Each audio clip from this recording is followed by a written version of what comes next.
Democrat Senator Kyrsten Sinema unloads on Biden. "We all know that this is a crisis, bold action needed now."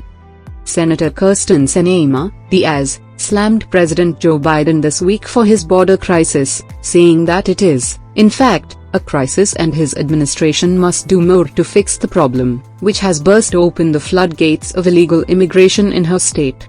So the reality is that this is a crisis. We all know it.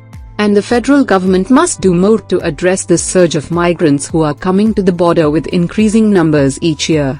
And I'm like, you probably know this, but we are looking at numbers this year that are the highest numbers of crossings that we've seen in 20 years in Arizona.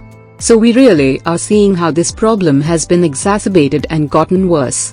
Sinema said that she was waiting for the administration to take bold action to fix the crisis, saying that communities in her state cannot afford to sit around and wait for officials to sit around and talk about how to fix the situation.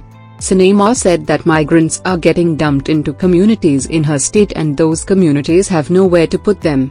And literally the mayor is putting these folks in his vehicle and driving them to Tucson or Phoenix to get them to shelters. That's not acceptable. Kyrsten said that the administration was engaged in a shell game, which Oxford Languages defines as a deceptive and evasive action or ploy, especially a political one.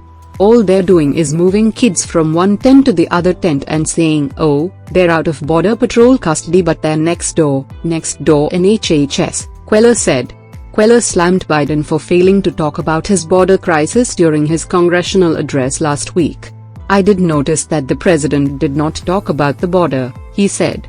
"There is a border crisis, no ifs about it, the numbers are still high."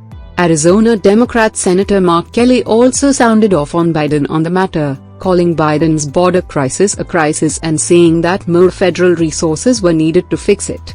"This continues to be a major problem that shouldn't fall on the shoulders of Arizona communities. And I think it was important to highlight that it wasn't part of the address last night," Kelly said. "We've got to address this and it can't be on Arizona taxpayers and Arizona towns that are really struggling right now. It's a federal government problem." If you haven't done yet, please subscribe our channel.